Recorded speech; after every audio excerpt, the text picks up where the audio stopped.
I never expected that a simple dinner at my girlfriend's place would turn into one of the most humiliating nights I'd ever experienced. My name is Elliot, and I've always thought of myself as confident in a quiet way. Never arrogant, never loud, just steady. Leia and I had been together for 8 months, and I genuinely cared about her. She had a bright personality, quick humor, and this effortless charm that made people gravitate toward her. But nothing prepared me for what her social circle would reveal that evening. Leia had invited me over for what she described as an easy, low-pressure hangout with her friends. I'd met partners' friends before. It could be awkward, sure, but I wasn't worried. I walked in and was greeted by Tessa, Harlow, and Penny. Tessa was tall, blonde, and so outgoing she naturally took over any room she stepped into. Harlow carried herself with a sharp, witty edge, the kind of humor that could either make you feel welcome or cut straight into you. Penny stayed quiet, smiling politely, but her eyes held that glint that said she was observing everything. At first, everything felt normal. We exchanged basic small talk, work, hobbies, what we'd been watching lately.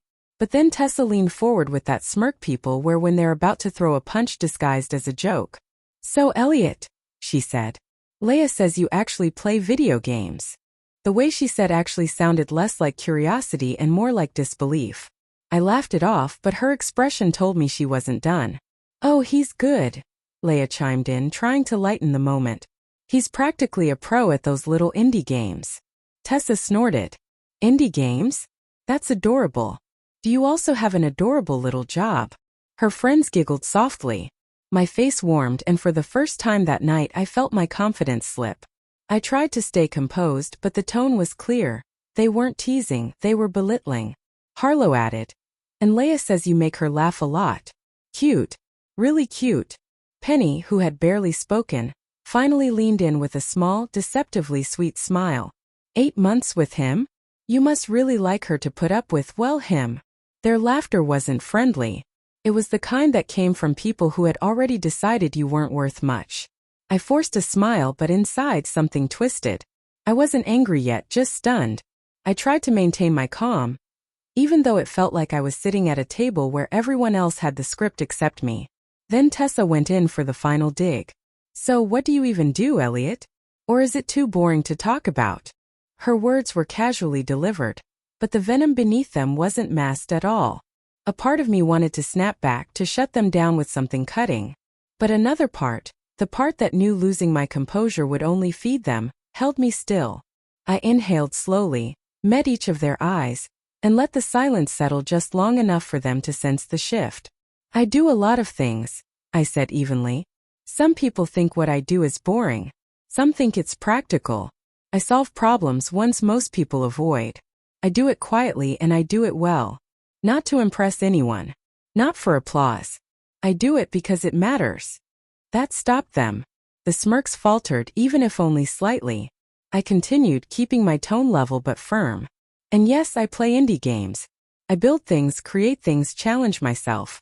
If that seems childish or cute to you, I'm okay with that. I'll wear it proudly." Across the table, Leia's expression shifted, guilt mixed with surprise.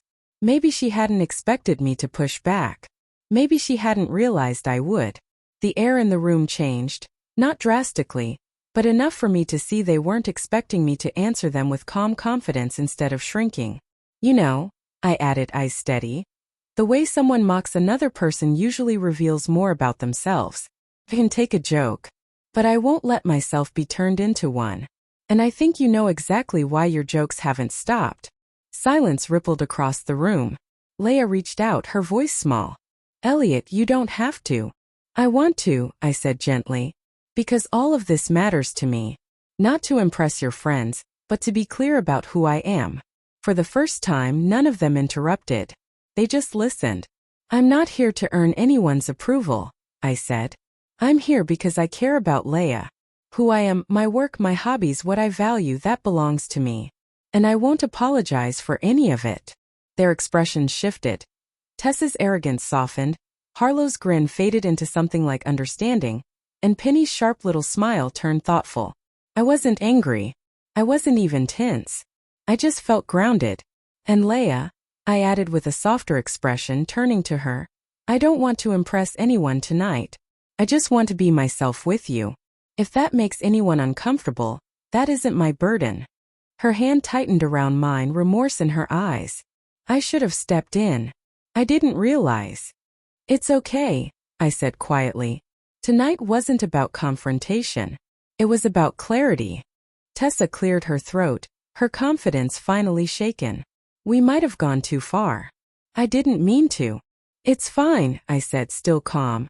Everyone has different ways of joking around, but some jokes reveal boundaries, and I think tonight helped show where those are. Harlow gave a hesitant laugh. Guess you've got more backbone than we thought. Penny nodded slowly. I actually respect how you handled that. Calm. Steady. No drama. The rest of the evening flowed differently. The tension dissolved. The sneers disappeared. Conversation was real, not forced, not mocking.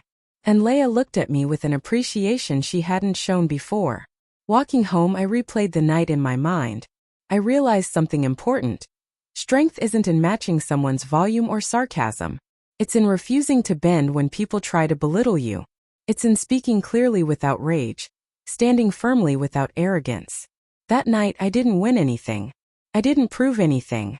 I simply chose not to be reduced. And in doing so, I reclaimed something more valuable than their approval. My own self-respect. Under the streetlights, I found myself smiling. I had walked into a room where people tried to make me small, and walked out feeling bigger, steadier, more certain of who I was. If anyone thought they could laugh at me again, they'd think twice. Because now they'd seen exactly what happens when I stop letting people decide my worth.